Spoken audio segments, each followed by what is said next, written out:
Okay, new topic. So today we are going to move to online algorithms.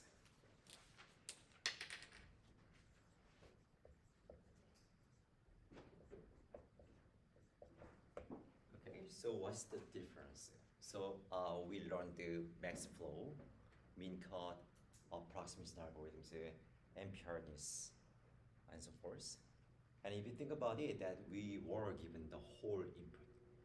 Max flow, we are given the flow network, and we want to find the maximum flow, like NPRness, like for example, maximum impedance set or set cover problems, right? We know the whole instance. Okay. If there was an issue, the issue was that is this problem hard, computationally hard? Is NPR or not, right? But there's no uncertainty about the future input. Okay. We'll change the view here. So this time, we are going to consider the situation where we don't see the whole input a priori. Okay, so the element or the input will be revealed to us gradually, bit by bit. Okay. So I'm going to give you some examples here first, and then we are going to go into them in depth. So this is the first. Actually, let's start from this stackable problem. Online stackable.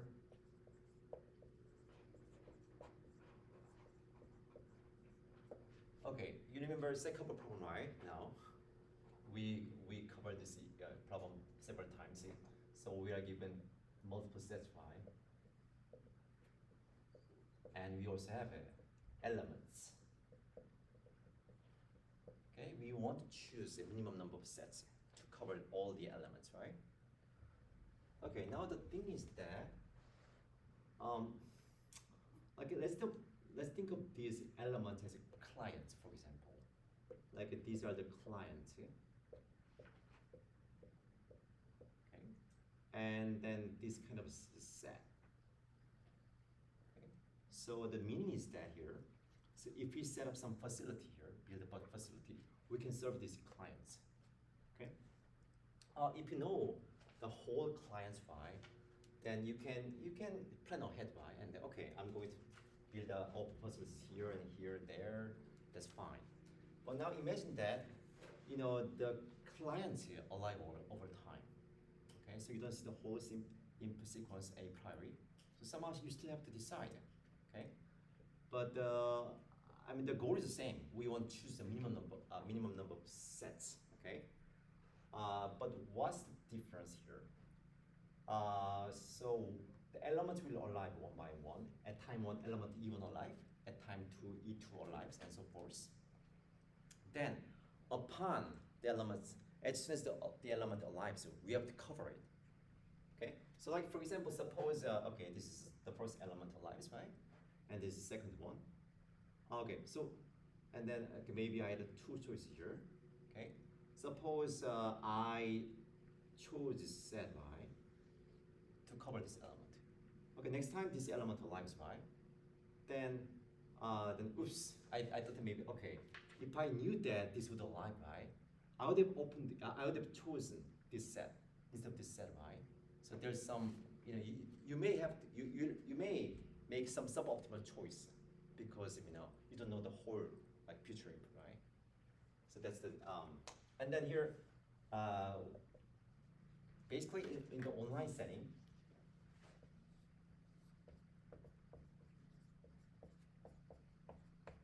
every decision will be irrevocable. Okay, once you make a decision, that's final.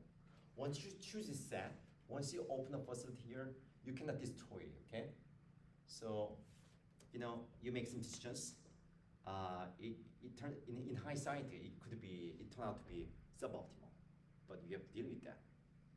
Okay, so yeah, that's the setup here. Yes. If we get to know that the second point is on, and then can we not expand it and cover that also? Before choosing that set with only 2 points, we didn't know that the second point was there. After we got to know that the second point comes, so can we not expand the set and cover it? Okay, that's different setting. So of course, it's possible that, like this is one example. It's a good question. So yeah, the question is that, hey, yeah, I chose this set, right? But like when this element aligns by, is it possible to extend, this set to cover this? That like we can consider many variants here, but this is one example. Yeah. So for example, like we can buy something, some item, but they can be, you may also make some choices, right? Maybe you can buy an item that's more flexible, but of higher cost, right? So then you can maybe you buy some base, basic setup, and then you just add more. But anyway, there are many variants, but this is one example. That kind of highlights the livability, okay, in the online setting. Good. And the second problem we are going to look at is online caching or paging. Does everyone know like how the online paging or caching works? So okay, so if you if you took undergraduate operating system course, you should have learned this, or architecture. So I'm oversimplifying the picture here because depending on the granularity, it can be called the caching or paging. But anyway, I'm really simplifying the picture. So basically, there's some like a very fast memory here. Let's call this caching, as you see, right? And there's some slow memory.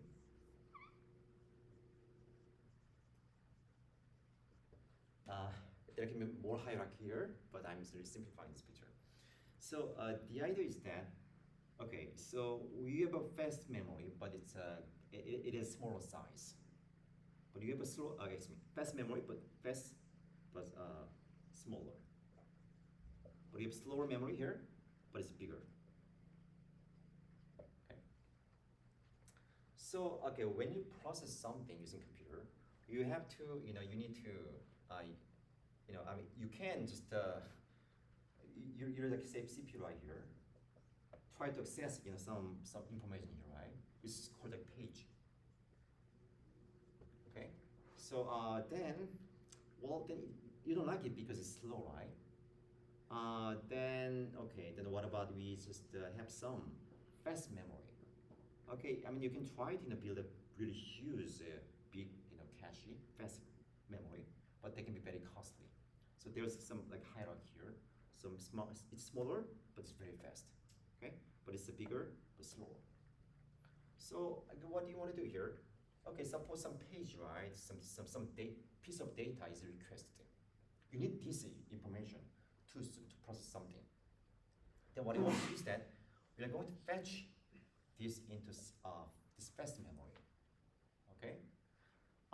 Then great. So later when I need to access the same data, I can directly find it by lookup in this fast memory, right?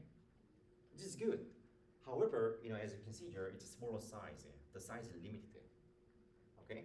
So at some point, you have like a large page here, lots of data. So then at some point it becomes completely full. Okay. So later, like another page comes here, I need to fetch this page, right? What should I do? I have to evict one of these pages. Okay. So then the question is that which page should we evict? Make sense? If you screw up, maybe we are gonna evict some page, but very soon it will be requested again, right? Then it's not good because when this happens, so if something is not in the cache, but if I try to access it, and that's called a page fault. Okay, if page fault occurs, then it's costly because I need to move this page, right, and just it takes time. Okay, we don't want that. So if you evict wrong page, you may suffer. Okay, because it incurs some delay. So I'm going to define the problem more formally later. Okay, and this is another problem we're going to look at.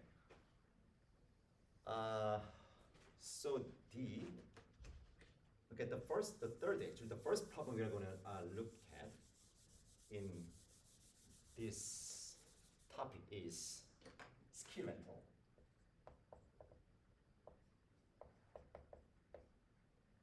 It's also called buy or rent. Okay, it's a very simple problem, but it kind of illustrates the idea of online algorithms very well. So we are going to focus on this as the first example. So okay, let's think about ski. It's again, it's people sometimes call it ski rental problem or buy rental, but anyway.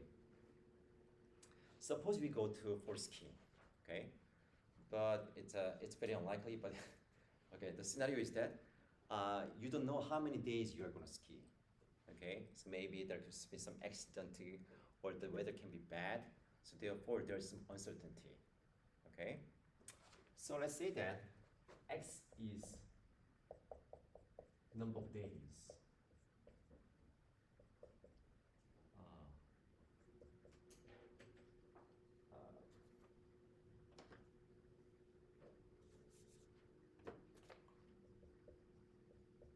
You ski.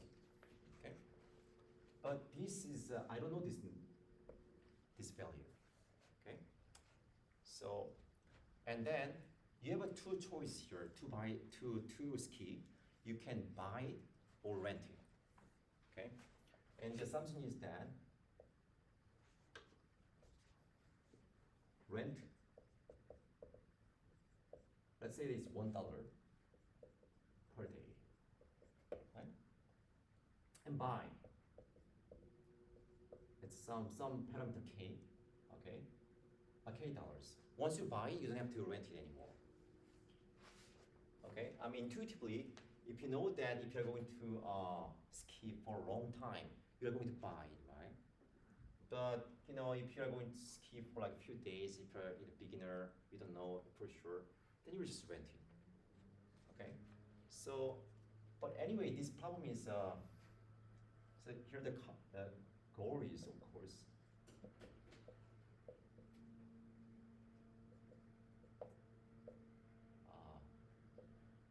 so we want to minimize the total cost, of course, right? That's the goal. Okay. So okay, let's see that this problem is totally obvious if we know this value x. Okay, so there are two cases here. So if x is greater than k, would you buy or rent? Buy, for sure, right? So if k is less, x is less than k, would you rent or buy? Okay, so in this case, right, the option will be what? You just buy it on the first date, assuming that you know this value x, it'll be k, right? But here, if x is smaller than k, in the case you can rent and no purchase. Then because you rent every day for x days, it'll be x, right? So if you just draw the picture here, this optimum cost and this x, right? This cost, then it'll grow at some point, right? And it'll remain flat. Okay. Again, if you know the value of x is trivial problem, no question. Okay, it's like an elementary school problem. Okay, so good.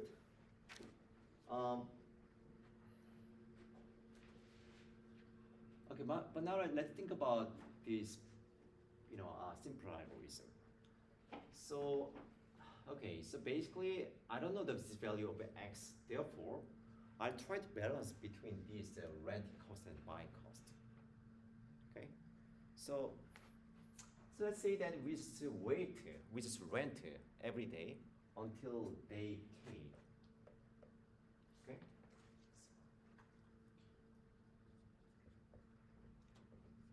Let's think think about deterministic algorithm A here.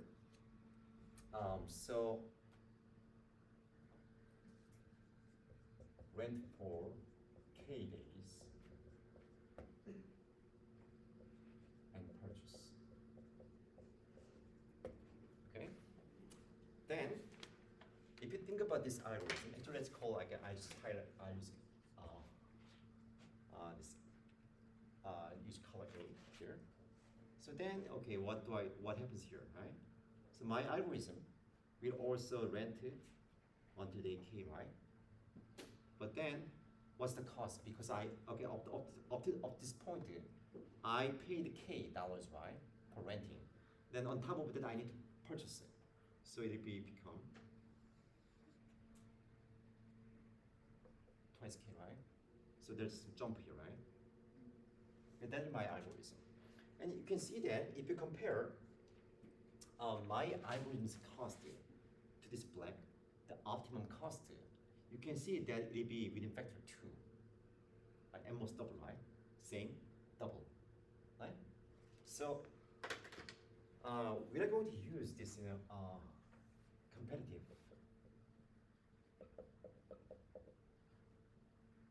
analysis. Okay, it'll be very similar to approximation algorithms. So what we do, we're going to compare our algorithm's cost. So note that it's online. Okay, but we are going to compare the cost to this benchmark, the optimum algorithm. Okay, this algorithm is omniscient. It knows the input a priori. Okay, that's the benchmark. And then, okay, what is the, actually let's use a supremum here. It doesn't matter, but let's use supremum here. What's the maximum possible ratio? How far algorithm can be off the optimum, right? This is called the competitive ratio. Okay? So obviously, if the competitive ratios are close to 1, we are in good shape. Okay, if you look at this, right? If you look at our algorithm and this picture, then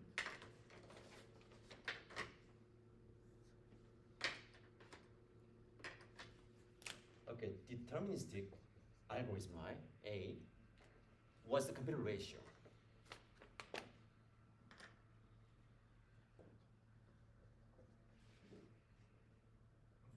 2, right? Because here every instance is it can be described by just value x, right? So for any value x, okay, same. Here, factor 2, right? Difference.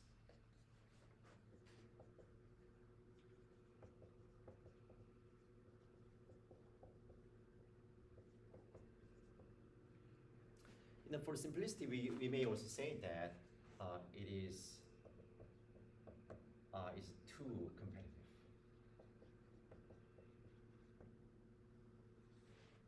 Okay.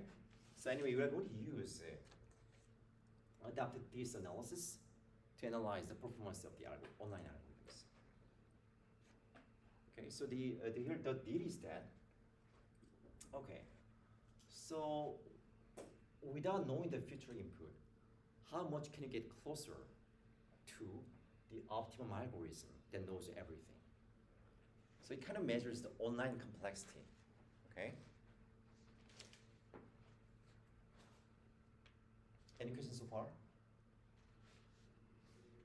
So far, easy, right? Good. So, What is omniscient? I'm sorry? What is the value within omniscient? Omniscient. Omniscient. Omniscient. So it knows everything. The optimal solution algorithm knows the whole input a priori. So I don't know this value of x, but the optimum algorithm knows the value of x. That's the difference.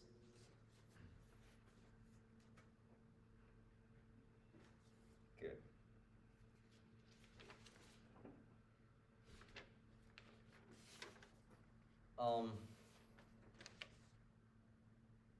Okay. but this is kind of a, but the question is that can you do better? Okay. Yes and no here. So you see here, my algorithm is a deterministic. There's no randomness here, right? So we learned randomized algorithm, for example, like quick sort, like global min cut. Thereby using randomization, we're able to have a design faster algorithms.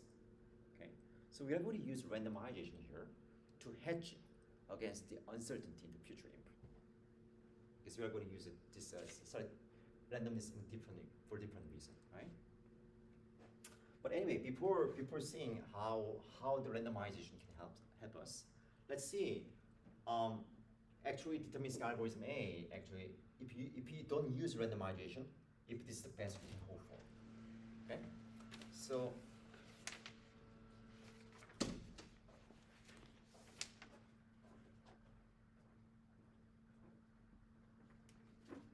Oh, I see. I just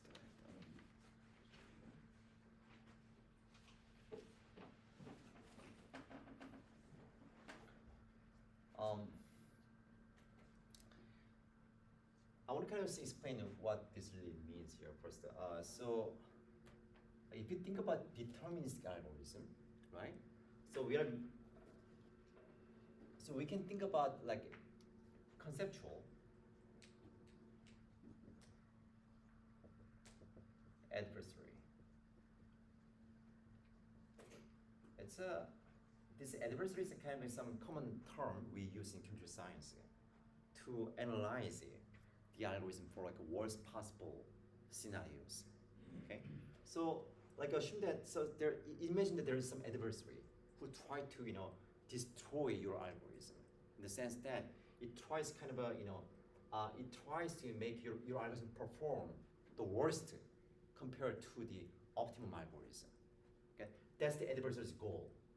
Of course, the adversary doesn't exist, but it's conceptual. Okay, to see the performance. Okay, but here the thing is that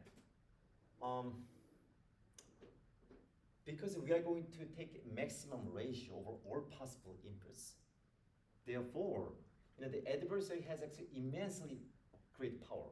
So what it means is that it can be adept. Okay, so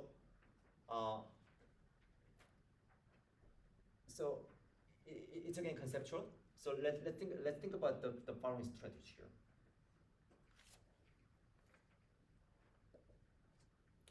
So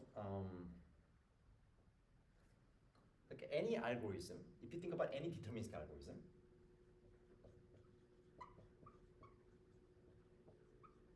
can be described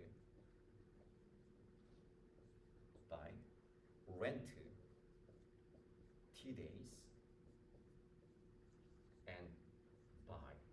Okay, so this t is the only parameter, right?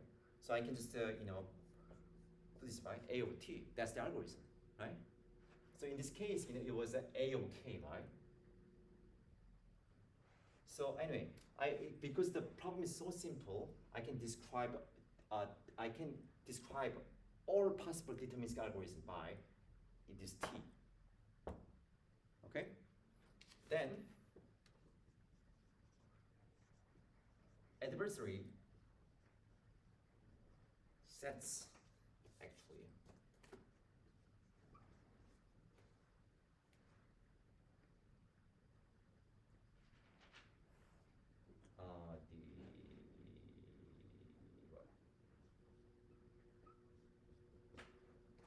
don't worry about 1 here plus 1.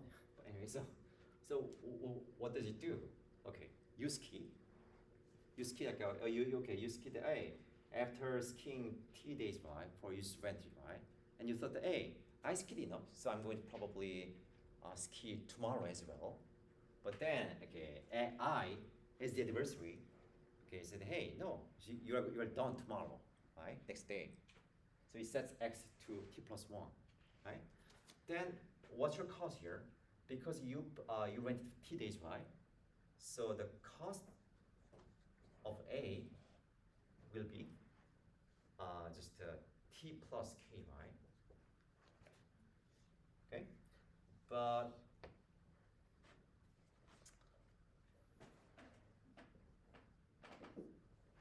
can set, but the adversary will pay either rent or buy. Okay, the optimum solution will never rent and buy together, right? If you're going to purchase it, then it is purchased on day one. Why did wait, right?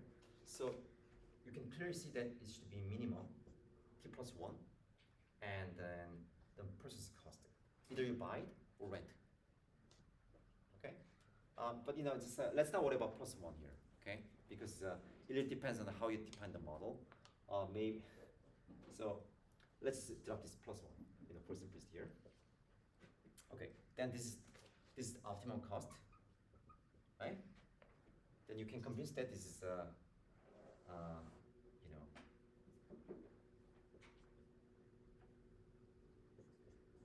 this is at least 2. Okay, this is why. Yeah, you see this minimum, right? Minimum t comma k. I mean, this is greater than the average of the two, right? Therefore, this follows. Okay, so this is at most half of this. Therefore, it's at least half this ratio. Is it good? Any questions so far? So why t plus k by 2? Why? I'm sorry. No, why t plus k by 2? Oh, it's minimum, right? It's a minimum of 2 values. So that should be smaller than, at most, the average of the 2. Yeah. So yeah, from here you can just conclude that this. Okay, so here. So basically, what I conclude that 2 is the best you can hope for. Okay, if you use deterministic algorithm, then you are so transparent, you are so naive. Therefore, the adversary can find some bad instance, right? And then he'll get you. Okay. So what can you do here? So okay.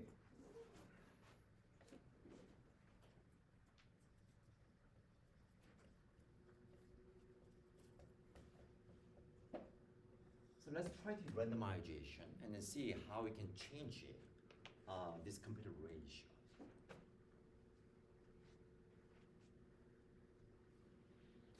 I'm going to briefly sketch some subtle difference between 2 models. So here there are 2 models called oblivious and then adaptive. Okay, oblivious means the following. So adversary knows the algorithm. Okay? But not the random coins, right? I mean, we use coins, right, just to denote the random numbers it used. Okay? So it knows the algorithm. For example, it knows the adversary may know the quicksort algorithm, right? But it doesn't know the random numbers it drew. Okay? That's oblivious model, right? Yes. The random number will be x. No, it's different. X is still x. The adversary can choose x.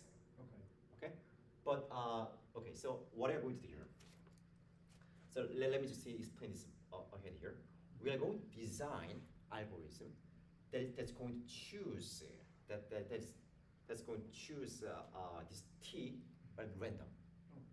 Okay, so the algorithm will choose t at random, but the adversary can choose x arbitrarily without knowing my choice of t. Okay, so that's kind of some game between adversary and the algorithm. Okay, so this is a bit tricky here, but if you don't get, that's okay, because we are going to focus on oblivious algorithm. And you can see that this is a very natural model, right? I mean, it knows the algorithm, but it doesn't know the random coins. Okay.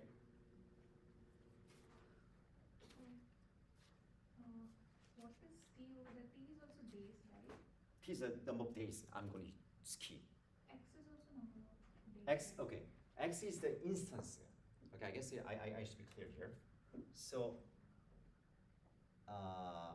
okay.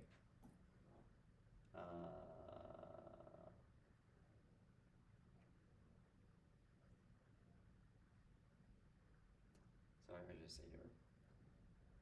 X is the, okay. So after X days, I have to stop skiing. Okay, that's the instance. Okay, then, but here my statement is that, I mean, if t can be, if t is smaller than x, for example, right? Then I'm going to rent until time day t, and then purchase it. So that's the difference. This is like a, okay. What x? Okay, I guess put this way. So after x days, everything is done. This is the game. The game ends. The ski resort closes. You have to leave no matter what. Okay, but here, but you have choice. Okay. So I get a t is the number of days you rent, not necessarily skiing. Okay, so you can rent and buy purchase, and you can, but you have to ski x days. Okay, but t is the number of days you rent. Okay. So adaptive, it's a bit tricky because the algorithm. So everything is the same here. Okay. Oh, okay. I guess I should clear here. So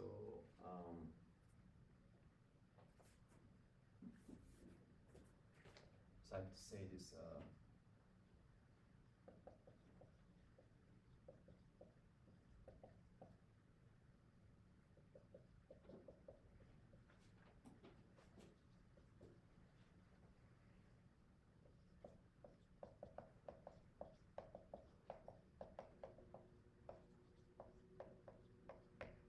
Okay, so the adversary generates instance, declares x. Okay, x before the season starts. Okay, so I mean the adversary can know the probability distribution I'm going to use later. However, it has to choose some x. It is some x.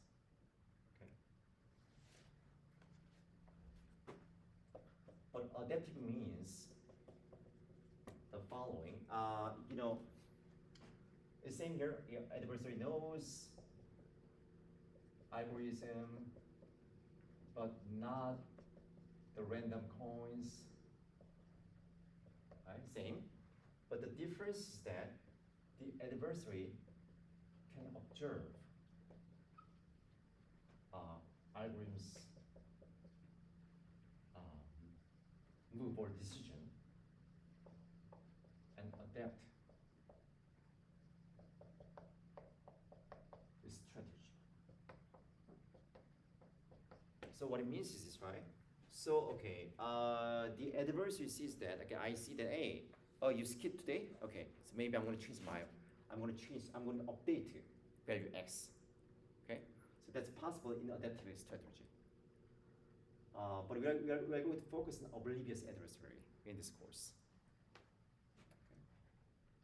It's a bit subtle, but if it's confusing, don't worry. Okay, I just explained this because you may wonder what the adversary can know, but once you see a couple of examples, this will become more clear. Okay, don't worry too much. Okay, so.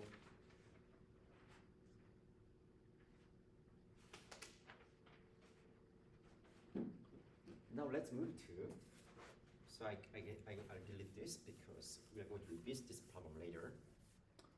And also delete this part.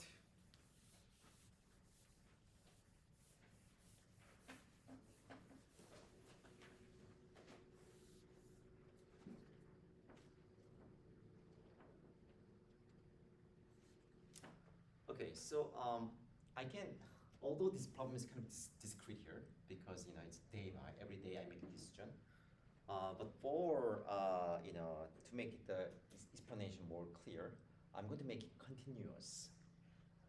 So it's not days, like it's every second. Okay, so I can ski until like say day 2, like at hour 3 o'clock at 2:23 and something like that. Okay, let's assume continuous setting because it'll make it easier to like develop the algorithm, analyze. Okay, but we are going to revisit the problem in the discrete setting later. So.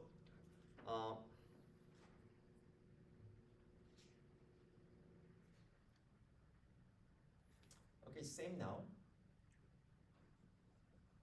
Rent 1. Okay.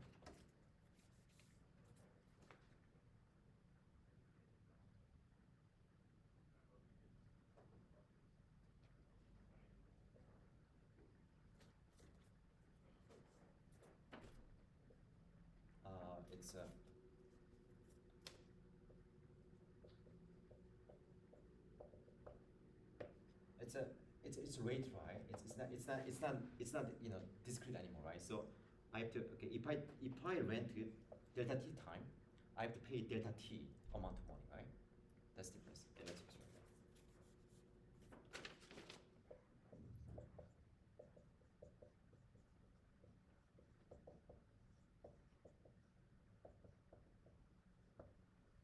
And the purchase cost is the same. Okay. And then we are going to define the probability distribution to make algorithm randomized. So PT is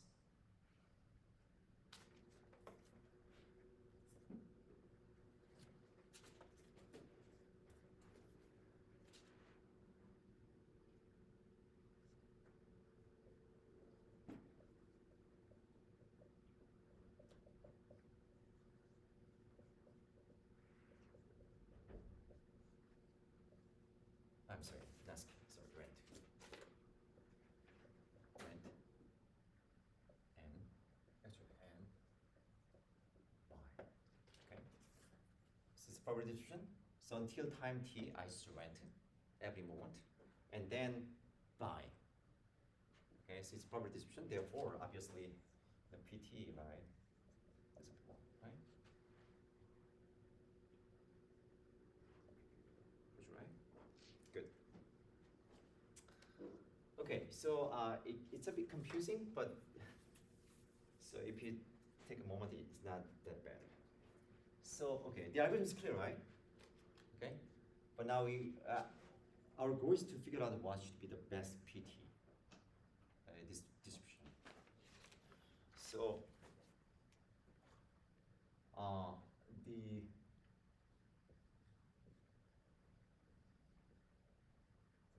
so let's think about the expected cost of our algorithm. Okay. So I claim that this is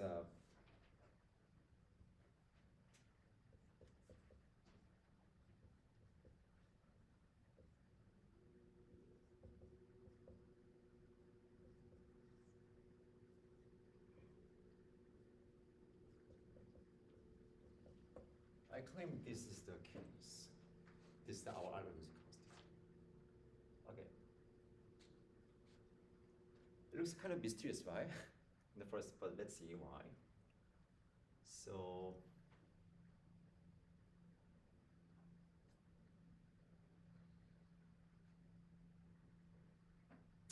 x is fixed. I have no control on x.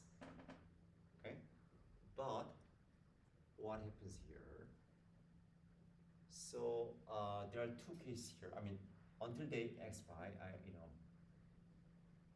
Well, let's think about time t. Actually, time t plus delta t, right? Okay, at this time, very tiny time interval. What do? I'm going to rent. Excuse me. So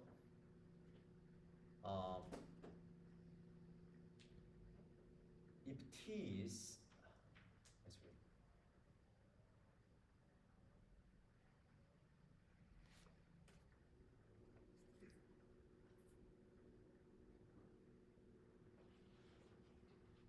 okay, two cases here.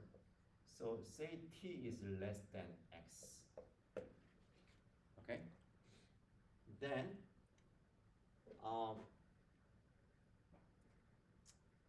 what do I do here? So I'm going to choose. Okay, I'm going to choose with pt probability, pt delta t probability, right? Okay, I'm going to rent until time t. Okay, and then purchase it. Therefore, the cost will be t plus k.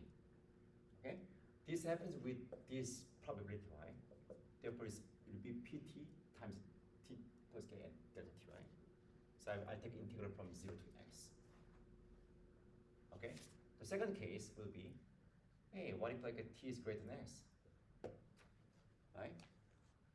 If that's the case, right, then I rented until time x, right? Then the game ended, right? Therefore, I didn't buy. Therefore, I only paid x cost, right, for renting. And it happens for like all probability, right? This pt, right? Because this is the probability I'm going to rent, like rent until the time x.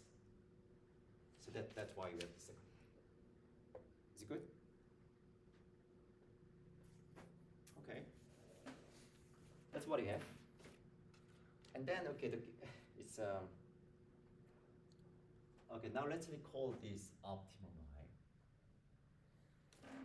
So as you know, I'll do later.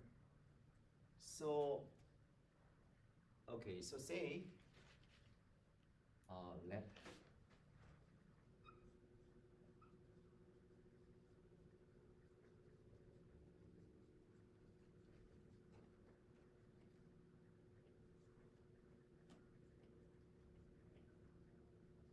let's say the C be the optimum, like the best compute ratio we are hoping for. We don't know it yet, so I just use the C here. Okay, and then so the idea is that I want to make sure that my cost is really at most C times it, the optimum cost, right? So I have to consider two cases. Case one is that when x is greater than x, k. Okay. If x is greater than k, what's the optimum cost here? We ski more than k days. What do we do? If you know the x value, buy it, right? The cost will be k. So k, this is the optimum cost, right? Right? And then of course we want to make sure that our items cost is like the whole thing, right? Let's just I just put down that here. Yeah. We'll make sure this, right? But now our goal is to make this this C as small as possible, right? I don't want to leave any slack between these two, right? So let's set it to equal. Okay. So if I set equal, that means that there'll be no like slack here, right? So I'm just trying to see as small as possible. So that's why I'm going to see to see how can I set this PT? Okay, so let's set this. That's what I'm here. Okay, so it's kind of complicated here. So let's take a derivative here on both sides. So we have ck equals this, right?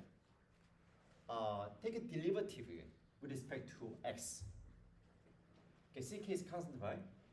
Therefore, after derivative, it becomes 0. Okay, this if you take a derivative here, it'll become px x plus k, right? This is integrate, right? And then here, you take this. This becomes plus minus actually x.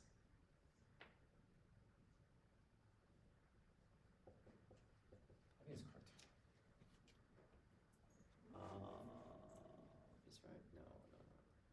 No. Oh, so it's just a PT.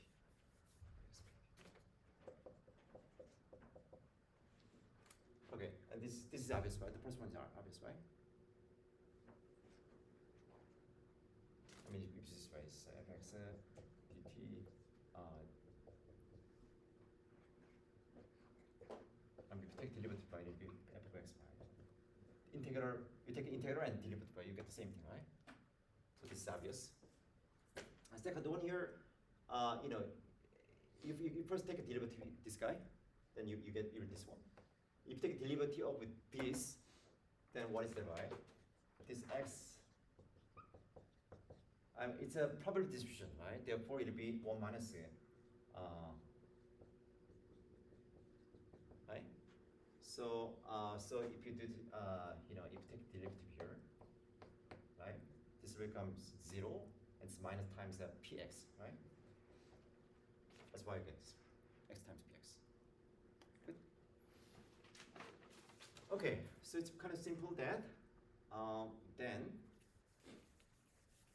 what you get here? So you can see that these two cancel out. Therefore, we have a k times px plus x infinite to infinite integral of pt. Okay, so obviously pt is a non-negative value. Okay, therefore pt, you're going to set pt to 0 for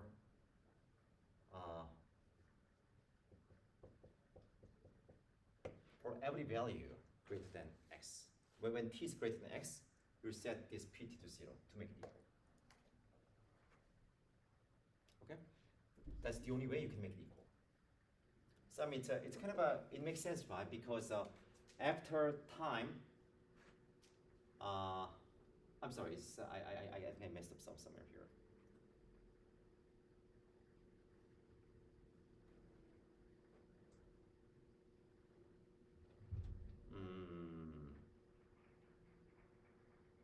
That's for PT.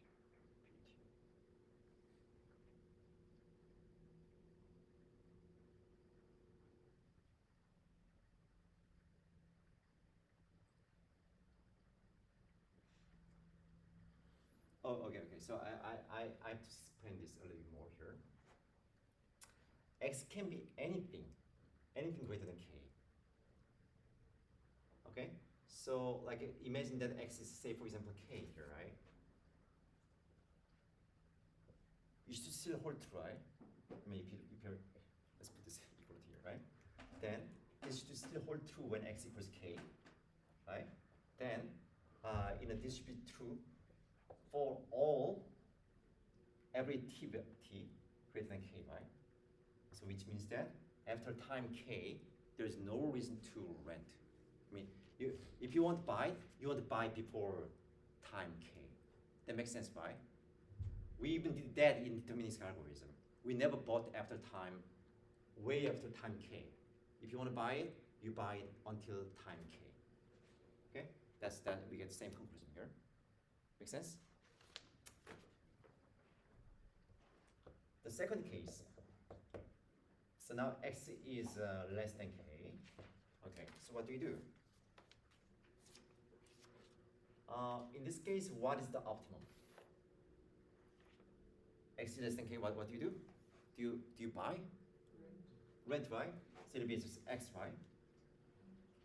And we'll do the same thing here. We want to make sure that our algorithm costs m of c times x.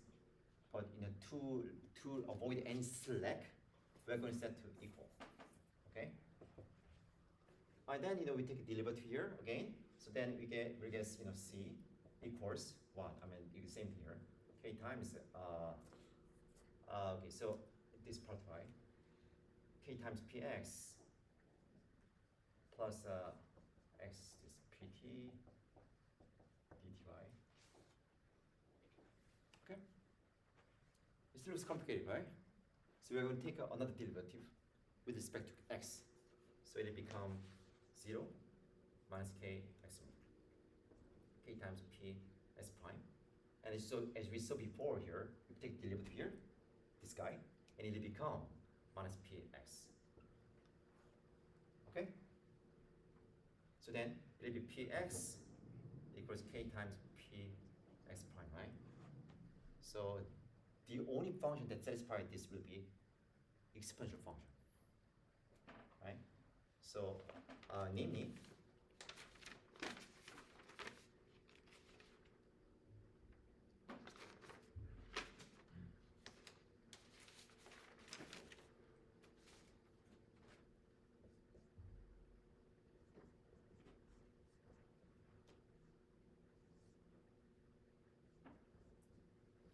it should have the following form. Okay, so exponent should be x over k.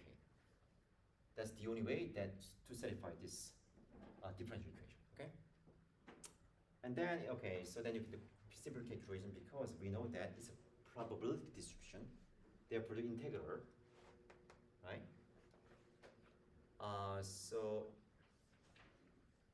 what do you have here, right? So combining 1 and 2, we'll have a times e to the x over k when x is less than k, right?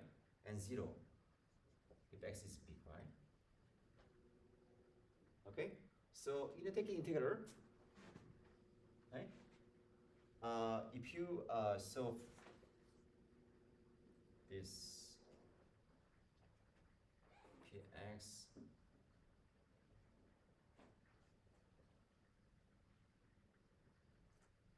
we know this is 1, right? It's a probability distribution. Then if you solve this way, then you can see that a will be what? So a will be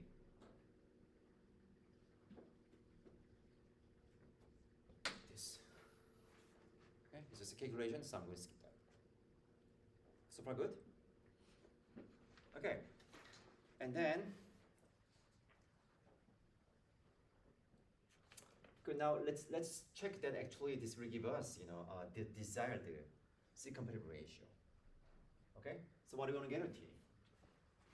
So we will need to check that C times K is at most E times A, right? When x is greater than K. And also we're going to check that x times K is at most, C times x is at most, C times x is at least E times E of expectation of A when x is small, right? If we show this, it will be, that A is C competitive, right? This was obvious because when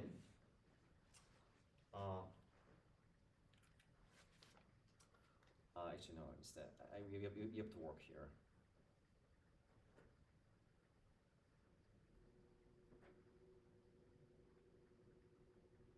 That's right, because PT.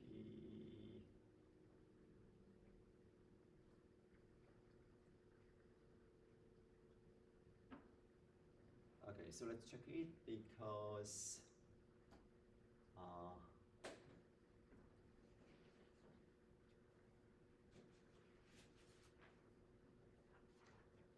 okay, let's first check the C is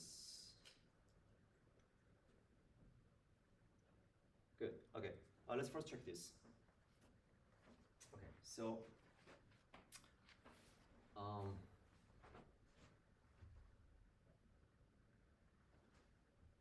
so it's C times X here.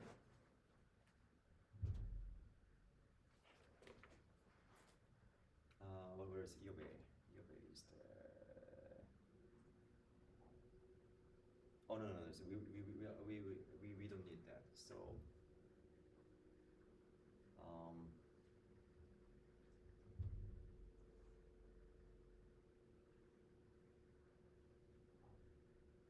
okay. Sorry.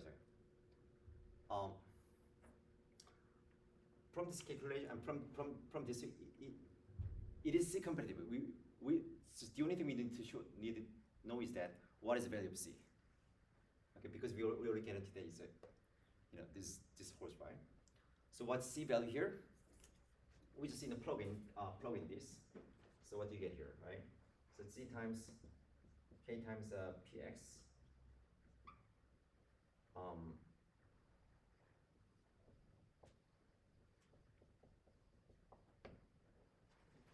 We got this one from here. So PX.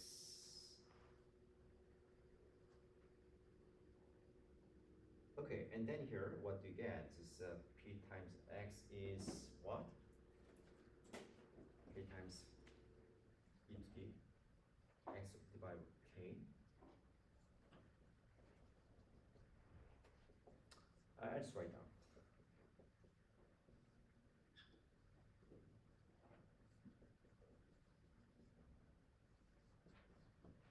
Okay. I just copy this and I just plug in PT here. Okay. And what do you get? The same. I mean, this will cancel out. Okay. So we get. Then this one. It's what? It's take the integral. So this will cancel out. E to the t over k. E minus 1. Kxy. So it'll be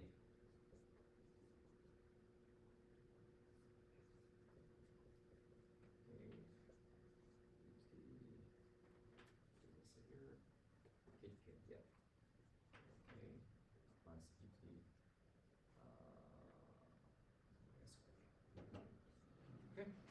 So this reckons out. This is E. So we get E over E minus 1.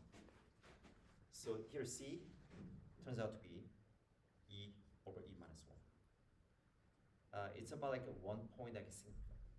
I don't remember the value. So about something like 1.5 something 7. It's better than 2 for sure. Okay, here the takeaway is that we were able to actually just by choosing the purchase time, right, at random, we were able to get better than 2 competitor ratio. Okay.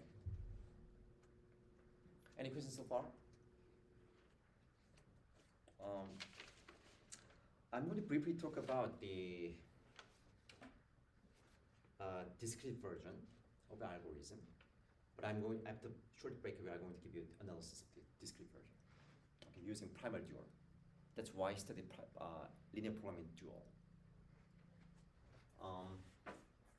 So I think I can delete one. I think I can delete this part.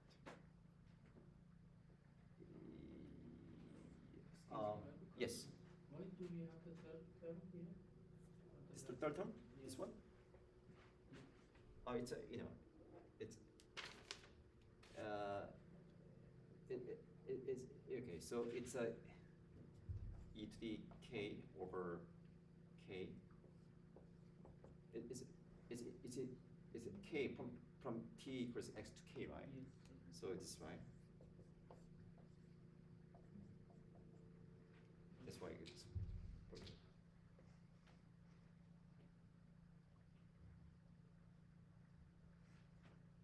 I took integral here.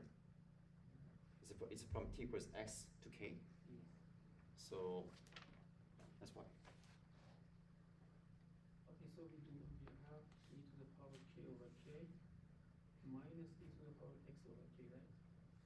Yeah. It's Just to tell. x over k. Yeah. What here we have here? Oh, this comes from here. These 2 terms came from here, and this comes from Oh, here.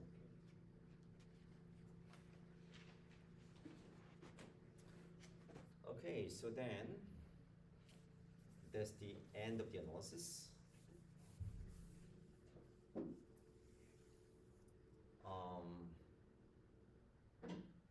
Yeah, so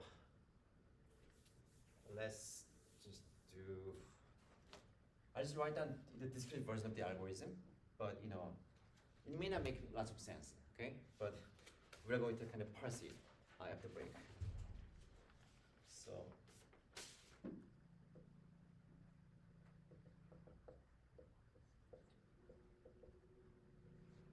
okay, let's initialize this. Okay. And after that, for every I, what do we do?